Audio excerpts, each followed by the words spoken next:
eu sempre falo, leia duas vezes, não importa o que, leia duas vezes.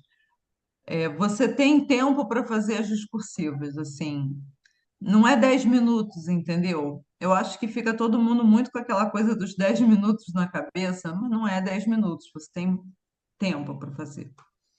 Então, vamos ler. Uma mulher de 25 anos, opa, peraí, é uma paciente muito jovem, foi levada à emergência. Tá todo mundo ouvindo? Deu Todo mundo um. ouvindo. Tá. É porque deu um barulho aqui para mim. Foi levada à emergência por apresentar convulsão tônico-clônica generalizada que foi controlada por benzodiazepina. Menos mal, né? Ela teve uma convulsão, isso não é legal, porque pelo jeito não tem história disso, mas controlou fácil, menos mal. No acompanhamento, foi detectado um quadro anterior de artralgias intermitentes. Artralgias. Mulher jovem, artralgia. Fotossensibilidade cutânea e cefaleia há mais de 2 anos. Então, peraí, gente. O que que a gente começa a pensar quando a gente vê mulher jovem com coisas articulares? A gente começa já a pensar em alguma doença reumatológica, certo? Caraca, Bruno, tu não me deixa nem molhar o bico, cara. Vocês estão demais. Vamos pensar, essa gente está muito preparada, né, Elizabeth? Com A aula hoje vai certeza. ser rápida. Então, mulher jovem, coisas articulares, fotossensibilidade cutânea, é lúpus, né? Mas, assim, pensamos em uma doença reumatológica. Aí continuamos a ler, porque nós somos bons alunos. Apresentava-se em regular estado geral, com palidez cutâneo-mucosa. Palidez cutâneo-mucosa é sinal de quê? Sem nem olhar os exames.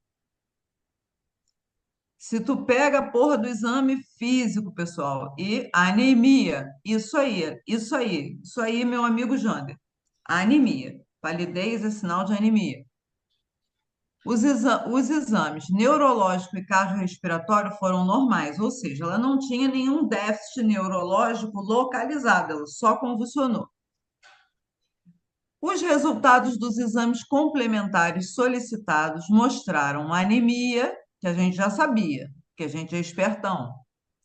Mostraram leucopenia, linfopenia e plaqueta normal. Na urina tinha hematúria e proteinúria. E a creatinina do plasma estava 2,4, bem anormal para uma mulher jovem, com uma ureia de 65. Estavam elevadas. O INEP está sendo maneiro, ele ainda está te dizendo que está alto. Urocultura e hemocultura negativo. Aí, hipótese diagnóstica, pessoal, vocês todos já falaram. Lúpus, né? Lúpus. Jovem, articulação, pele, anemia, leucopenia, linfopenia, proteinúria, função renal alterada e convulsão, que é sinal de alguma coisa neurológica do lúpus. Lúpus. Mas aí, qual a hipótese diagnóstica? Lúpus. E os critérios? Aí lembra, a gente já discutiu essa coisa dos critérios do lúpus, né? Então a gente tem aí como critério, a gente tem a artralgia, a fotossensibilidade cutânea, a gente tem a questão neurológica da convulsão, a gente tem anemia, leucopenia, linfopenia, proteinúria com alteração de função renal. Então, a gente tem essas coisas todas que são de lúpus. Como a gente sabe, porque tudo do caso. Exatamente. Exatamente, Bruno. Você vê que o INEP é o INEP. Tá tudo ali para você ler. Então, vamos botar lá, Beth, A e B, de cara, assim, pá! A, lúpus.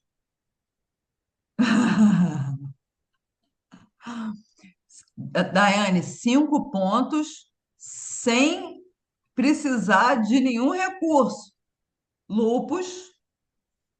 E aí, quais são os critérios? A história clínica. A história de artralgia na mulher jovem com fotossensibilidade, o distúrbio renal, a leucopenia, a linfopenia, a anemia e o distúrbio neurológico. É nós, é o comando.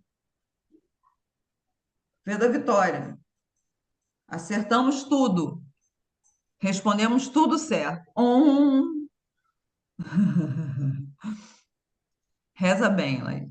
Laís, eu hoje rezei para Deus consertar minha Nespresso. Será que isso pode ser categorizado como pecado? Acho que não, né? Vamos voltar lá para as perguntas. Quais exames complementares são confirmatórios e quais os resultados esperados? Bom, na verdade, confirmatório são aqueles que a gente já conhece, que a gente já falou lá no outro caso do lúpus, negócio de FAN, não é isso? Negócio de autoanticorpo. A gente tem que dosar os autoanticorpos para confirmar o diagnóstico de lúpus. E aí, o que que vocês poderiam me dizer disso? Então, vamos pensar, né? Tava muito fácil para ser verdade, né, pessoal? Vamos lá, vamos pensar.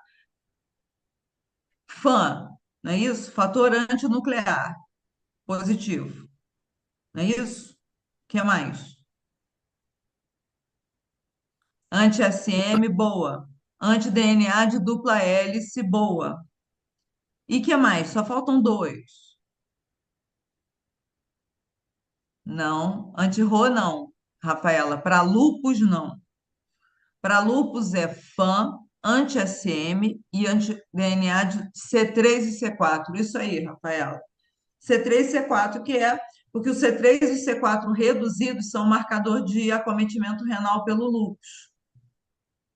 Então, um FAM positivo, anti-SM positivo, anti-DNA de dupla hélice positivo, C3 e C4 reduzido, que é sinal de acometimento renal pelo lúpus. O mais específico é o anti-SM positivo com um título alto de anti-DNA de dupla hélice. Mas tem outros, assim, por exemplo, antifosfolipídio positivo também pode ser encontrado. Você pode fazer uma biópsia renal para ver a nefrite lúpica. Mas os anticorpos são esse: PAN, anti-ACM, anti-DNA, C3, C4 reduzido, e você pode ter um antifosfolipídio positivo. Vamos ver a resposta? Vocês estão muito sabidos. Aê, olha lá, arrasou, viado. É isso aí, é isso aí.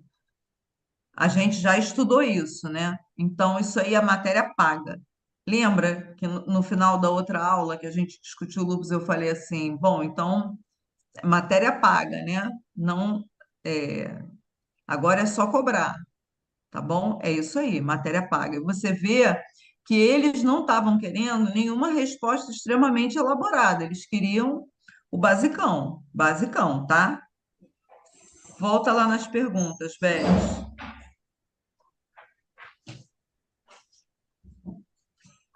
Qual a conduta inicial para o tratamento dessa doença diagnosticada? E vamos pensar um pouquinho, tá? Vocês estão muito assim.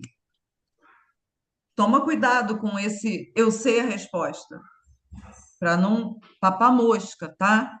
Às vezes, quando a gente sabe muito, a gente pega e vai e papa uma moscona. E eu acho que a parte ruim dessa questão está nessa letra D. Por quê? Porque você tem que interpretar que esse lúpus é grave.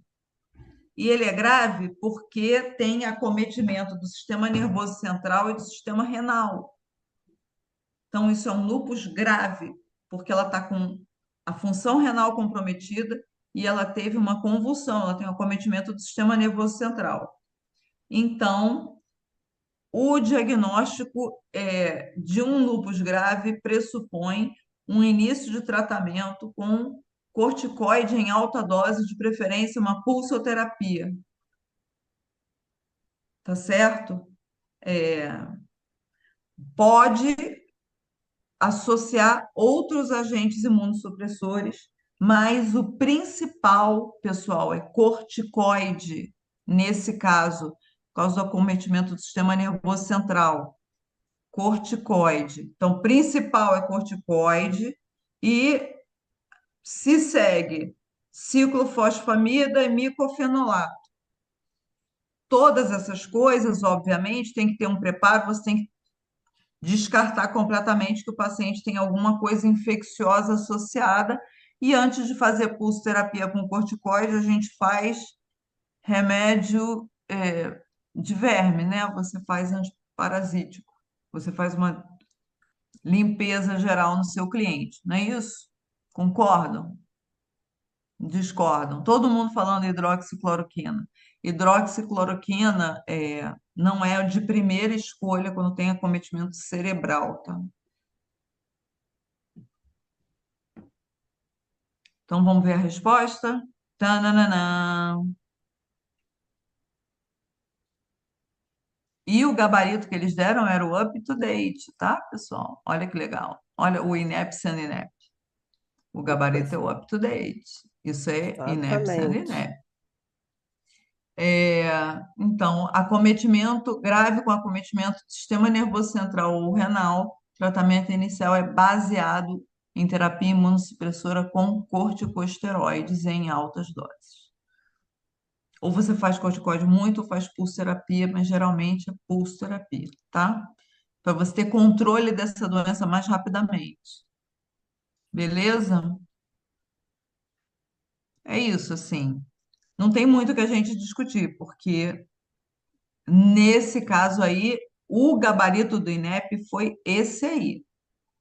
E isso aí que a gente está transcrevendo para vocês é o gabarito do INEP.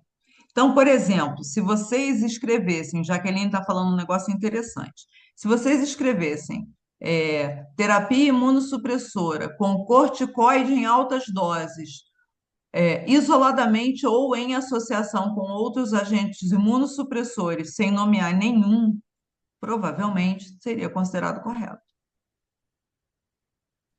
Doutora, Mas, mas na vida real, usa a hidroxi ou não? na vida real, você quer passar na prova. Foi só modo de curiosidade. Na vida real, você quer passar na prova. É isso. Hidroxicloroquina, ela é mais indicada quando é muita doença articular, quando predomina a doença articular, tá? Não foi fora, viu, amiga? Foi tipo, vamos descer para a realidade, pessoas. A questão aí, a pegadinha dessa questão é que era um quadro grave, com acometimento principalmente neurológico e renal. E, e não aquele lúpus classicão, comecei, tem uma mancha de borboleta, tudo me dói. Não era o classicão, aquele que a gente discutiu. A questão aí é que é sistema nervoso central e renal. Essa é a questão. E essas duas coisas, a terapia é baseada em corticoide e outros imunossupressores. E aí, assim, não faço ideia do que eles fizeram se você falasse imunossupressores e citasse hidroxicloroquina, por exemplo. Não, não faço ideia. Mas a resposta aí específica do INEP aí foi essa aí. O que eu acho interessante é que o recurso. Não, então, gente, a gente está vendo, a gente está vendo o seguinte, a gente está vendo que essa questão é de 2015 e que esse up-to-date é de 2015. Eu admito para vocês que eu não fui olhar o up-to-date agora para ver se mudou. Eu acho que mudou. E aí vocês, eu atendi eu falei com a Beth ainda há pouco, eu atendi 130 pessoas essa semana, minha mente está cansada. Eu acho que não, que acrescentar hidroxicloroquina seria bem razoável, tá? Mas isso aí é um exemplo de resposta. Eu acho que a gente não tem que levar tanto esse conteúdo ao pé da letra, a gente tem que entender a resposta, né? O que eles esperariam como resposta, porque esse comportamento do INEP não mudou. Mas vocês estão dominando o lupus, então pode cair lupus à vontade, né? Beleza? Não é isso? Que a gente já discutiu isso. Amém, amém, amém, amém. Eu ouvi um amém, amém. Pode cair lupus, beleza. Podemos então Vamos para a passar régua no próxima. lupus e ir para a próxima, não é isso? Pode, tá bom.